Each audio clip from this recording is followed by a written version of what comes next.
Olá, saudações filosóficas. Nós estamos na cidade de Monastir e no mausoléu de Habib Bourguiba.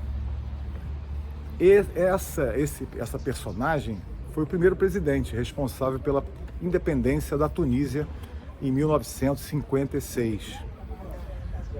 Esse mausoléu foi construído para ele e para sua família. Essa cidade é a cidade natal dele.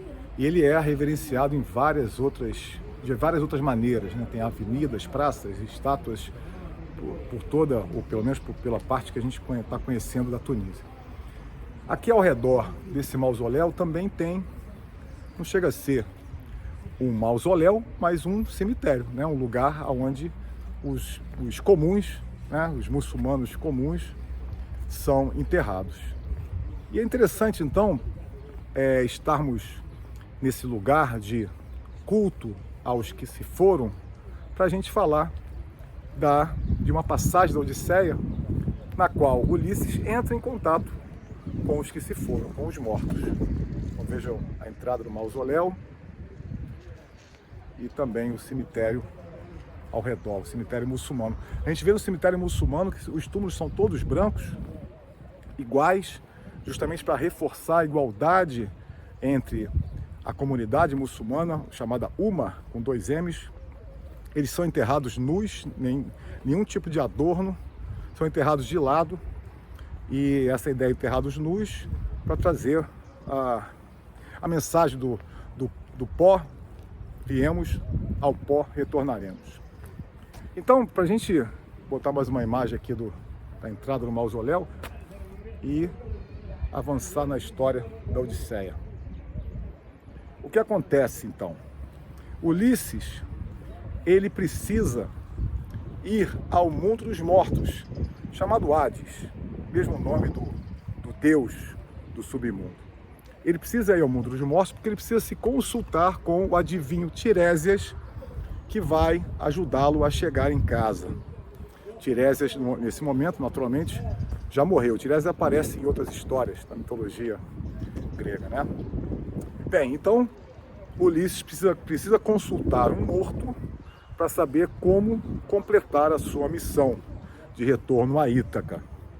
E nessa passagem da Odisseia, não é só com Tiresias que Ulisses se encontra.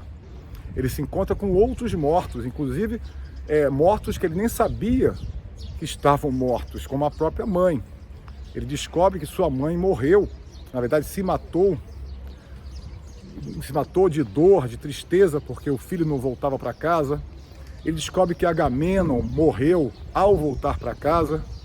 Enfim, ele também tem um aprendizado com outros personagens dessa grande história. E ele se encontra, e para mim esse é o ponto principal do recorte que eu estou propondo, ele se encontra com Aquiles, com o espírito de Aquiles, né? E o Aquiles, essa conversa com Aquiles é importante, porque Aquiles é o herói que escolheu ir para a Ilíada, para a guerra de Troia, sabendo que ia morrer nela. Mas ao morrer na guerra de Troia, ao morrer na glória da guerra, ele seria eternizado, ele ganharia a imortalidade. Se você lembrar, se você viu e lembrar do filme Troia de 2004, no qual Brad Pitt faz o Aquiles, tem uma cena onde eles estão chegando, uma cena romanceada, não está na Ilíada, mas não importa. A cena tem um contexto importante, verdadeiro, segundo a mitologia, que é, quando ele está chegando nas praias de Troia, ele diz para os seus guerreiros, chamados Mirmidões, ele pergunta: vocês sabem o que lhe espera lá na praia de Troia? O que está esperando vocês? E ele fala: a imortalidade. Qual é a ideia? Que a glória na guerra fará com que eles sejam lembrados para sempre. Vão ganhar essa forma da imortalidade na voz dos poetas, nos cantos do que a gente chama hoje mitologia.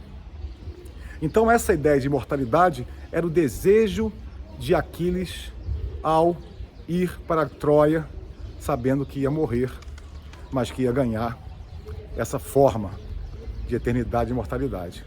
Então, quando Ulisses encontra ele no Hades, ele pergunta, tipo, e aí? Conseguiu? Está satisfeito com o que conseguiu? E a resposta de Aquiles é fundamental nessa costura da filosofia, porque nós vemos que no início da Odisseia, mas não no início da viagem, na verdade o início da Odisseia é o final da viagem de Ulisses, quando ele está em Calipso, né? É quase o final. O que ele diz para Calipso? Ele nega a proposta de imortalidade de Calipso, ou seja, ele não deseja a imortalidade. Mas isso é porque ele aprendeu com Aquiles nesse episódio. Porque o que Aquiles diz para ele?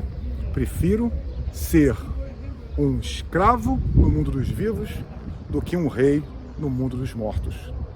Então, essa fala de Aquiles acaba ecoando na postura de Ulisses perante a sedução da imortalidade na voz de Calipso.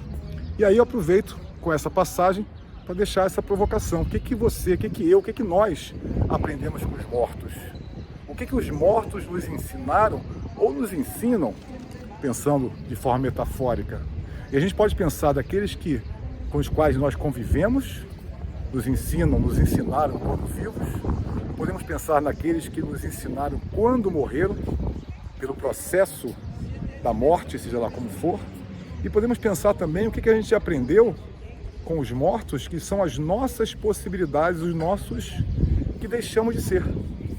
Com a criança, com o adolescente, com os projetos que nós nos empenhamos e não completamos, seja por um fracasso, por uma derrota, por uma desistência.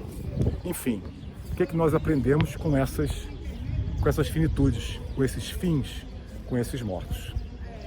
Até a próxima.